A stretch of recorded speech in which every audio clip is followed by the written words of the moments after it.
Step 4, creating an envelope and getting these documents signed by your buyer. So at this point, your documents are filled out and you need to have your buyer sign them. So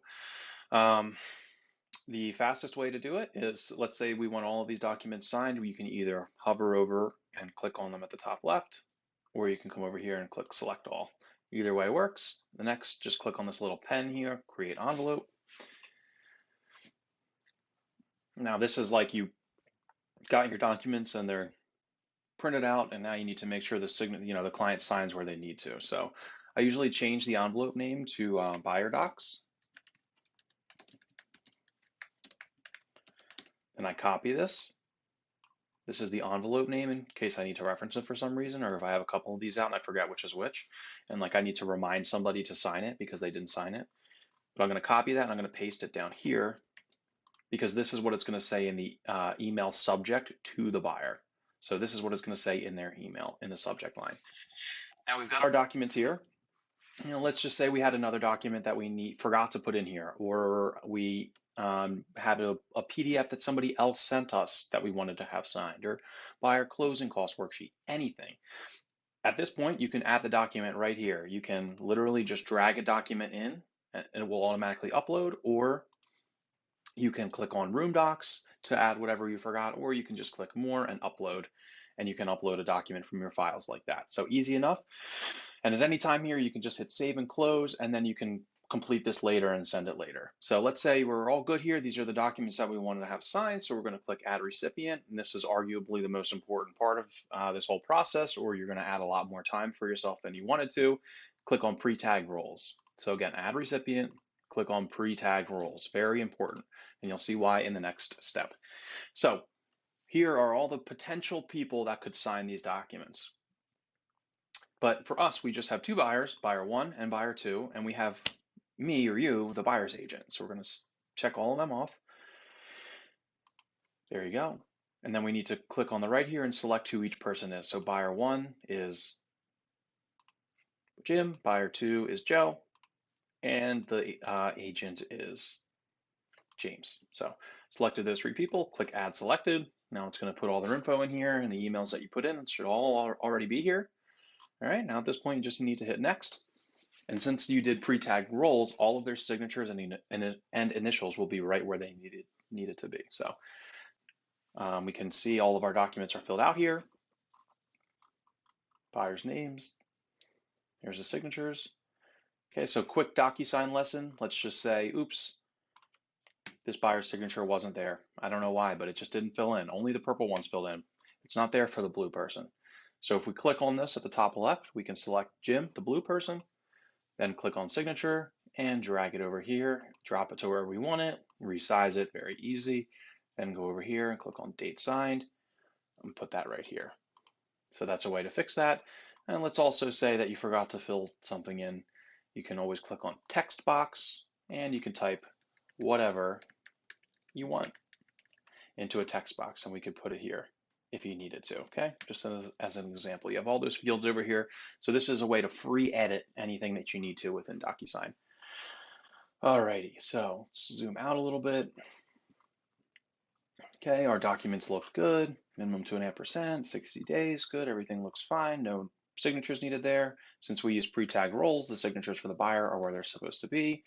Let's say my name wasn't there. I can just very easily click on my name, put a text box right here, type in my name, just in case it wasn't on there. It's an easy way to add it, right? Okay, keep going. Everything looks good. Looks good. We got the dates that it's signed. Okay, great. Okay, lead-based paint is on here. I don't know how this got in here. I guess we did this in the previous video that they're going to sign the lead-based paint agreement. But this isn't something that we need to have signed right now. So I'm actually going to take everything off of here. So we're going to wait until we have a property under contract before we have them sign lead-based paint. I'm just going to delete all the signatures on here. Now nobody can sign it, right? No big deal. Okay, consumer information statement, everything looks good.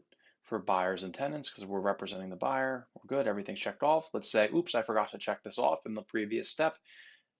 Well, look at that, there's a checkbox right here. I could simply place over here, and you can either hit space, or you can double click on the box and it will check it off. So once this is done and you have all of the signatures, all where they need to be, everything's ready to go, you just click send, and boom, at this point, this is going to go right out to your clients. It's going to be at the top of their email, ready for them to sign. You're going to get a notification, and since it needs your signature, you can just click on it at this step, or you can go in here and open your email. It said they can't be delivered because I used fake emails, but you can go in your email, click review documents, that'll take you right here, and then you can click on sign. This is what it's going to look like for your client as well. Pretty straightforward. Most people have used DocuSign on this level before. Just hit continue, start, and then sign, finish. So now I'm done. Once buyer 1 and buyer 2 sign, as soon as they complete the signing here, at that point, two things are going to happen. You're going to get an email from DocuSign with the completed PDFs attached to the email. The other thing that's going to happen is they're going to be automatically added into here, into DocuSign Room. So we'll have the completed documents right here in our room. They'll also be in here, and they'll say the same. They'll have the same title. It'll just say signed at the end. So it makes it very easy for you to upload these signed documents into Command for Compliance, which I'm going to get into right now in this video. So let's say you're done, you signed, your client signed, and we've got these documents in here again, and they all say signed. Hope that makes sense. It will when it happens. Come into Command. Now we need to upload for compliance. So we're going to go into our opportunity.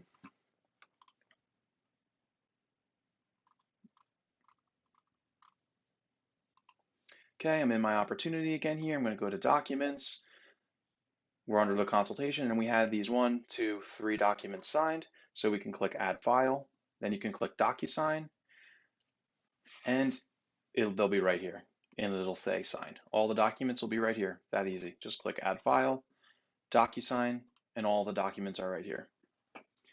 Let's say they aren't here. Oh my God, they're not here. What do I do? No problem. You can just do manual, and you can either browse your files and add it from your computer, or you can drag and drop from your email. So you could just come into your email, drag the file in, go to your downloads, drag the file in, whatever you need to do, no big deal. Or you can come over here, into DocuSign and find the signed versions, click on this little icon here, and then click the download button. And when it's downloaded, then you can go back into Command, and any of those ways I just said, you can just simply attach the file in here and click Assign. And that should be it. Once you're done with that and you've added all the documents, boom, boom, boom, boom, you get everything in here. You made an offer to purchase. We'll get in that in the next step. You will click Submit to MC, and it'll go to the Market Center for compliance. All right, I'm going to add one quick step to, one quick thing to step 4. Let's say you did all of that, you send it out for signature, and then you realize, oh man, I put in the wrong email for my buyer. No problem. Come back into DocuSign transaction rooms, find your room. Here it is. Click on your room, click on envelopes. You can see it says waiting for others. You can click on it, no problem. Scroll down, and you can hit the correct button on here, and it will say correcting. So I don't know why it doesn't say it for me now. I think because I already did it. Hit the correct button, and then it'll say correcting, and then you can change the emails at this point to what the right email is. All right, once you get those documents signed, like I said, you can click on add file, and you can upload them via DocuSign. So I'm going to actually show you what that looks like now. Click on DocuSign.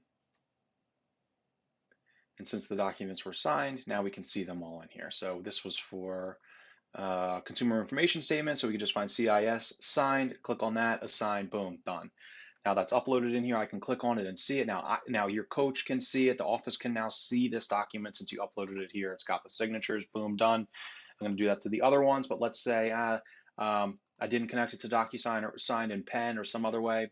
No problem. We want to find the dual agency agreement. Let's say you scanned it in, or you just want to go into that signed completed email from DocuSign, which is right here. This is what it looks like once your buyers or your clients sign whatever documents you sent them. Once they're fully signed and everybody signs it, you get an email from DocuSign that looks like this with all the documents attached.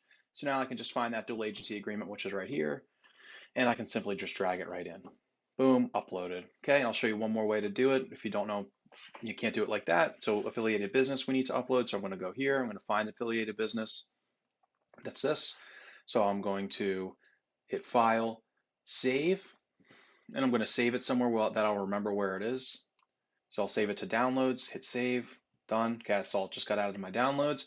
Now I can click Add File, browse my files here, go to downloads, and here it'll be in downloads. If I type in affiliated business, bingo, assign, done.